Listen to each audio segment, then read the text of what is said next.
আমাদের দাবি দাওয়াগুলি পূরণ না করা হয়, স্বাস্থ্য উপদেষ্টা পদত্যাগ করতে বাধ্য হবে।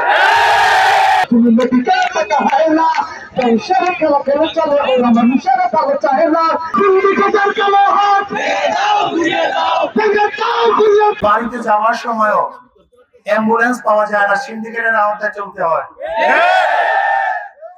ভর্তির সময় সিন্ডিকেট, ঔষধ নেওয়ার সময় সিন্ডিকেট, চিকিৎসার সময় সিন্ডিকেট, এক্সরের সময় সিন্ডিকেট, পরীক্ষার সময় সিন্ডিকেট।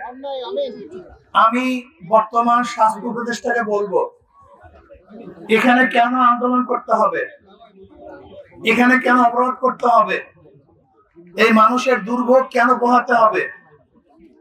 আমরা চাই আপনি এখনই এই মুহূর্তে আমাদের যে দাবি দাওয়া আছে, সেই দাবি দাওয়াগুলো যদি যৌক্তিক হয় তাহলে অবশ্যই পূর্ণ করবেন।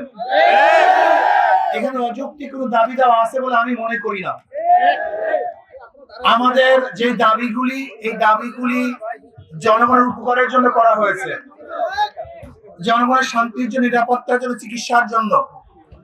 আমাদের বাংলাদেশের মানুষের 5টি মৌলিক অধিকার: শিক্ষা, চিকিৎসা, বাসস্থান, অন্ন, বস্ত্র। চিকিৎসাবিহীন মানুষ থাকতে পারে না। মানুষ আছে বিধায় তার রোগ হবে। এক্সট্রিম মশার কয়েল প্ল্যান্ট ফাইবার দিয়ে তৈরি, ডেঙ্গু, চিকুনগুনিয়া বাহি সহ যে কোনো মশার বিরুদ্ধে দেয় এক্সট্রিম সুরক্ষা। কাজে এর জন্য বলছি যে দাবিগুলি যৌক্তিক, এই দাবিগুলি অবশ্যই পূর্ণ করতে হবে। আর একটা কথা বলবো, আমাদের আন্দোলনের জন্য মানুষের দুর্ভোগ না হয় সেদিকে আমাদের খেয়াল রাখতে হবে। আমরা মানুষের কল্যাণে কাজ করি, মানুষের উপকারের জন্য কাজ করি। এর জন্য আমরা ইনশাআল্লাহ যে আন্দোলনগুলি করব, সেই আন্দোলনগুলো সহনশীল হওয়া চাই, মানুষের উপকারে হওয়া চাই, দুর্ভোগ যেন না হয় সে ব্যবস্থাও থাকা চাই।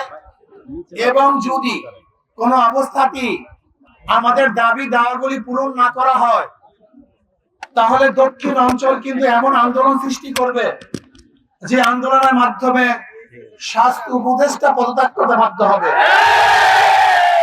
এর জন্য আমরা মনে করি আপনার পদত্যাগ দাবির আগে অবশ্যই আপনি আমাদের যৌক্তিক দাবিগুলি পূরণ করবেন। শেরেবাংলা মেডিকেল কলেজকে আন্তর্জাতিক মানের কলেজ করতে হবে, আন্তর্জাতিক মানের মেডিকেল করতে হবে, সেখানে পরিবেশকে সুন্দর করতে হবে, চিকিৎসার জন্য সুব্যবস্থা করতে হবে।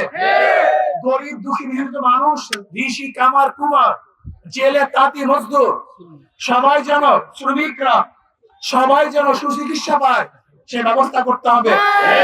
আমি বলবো, আসুন আমরা সম্মিলিত ভাবে আমাদের যৌক্তিক দাবিগুলি পূরণ করার জন্য চেষ্টা করব এবং মানুষের দুর্ভোগ না হয় সেদিকে আমরা খেয়াল রাখবো।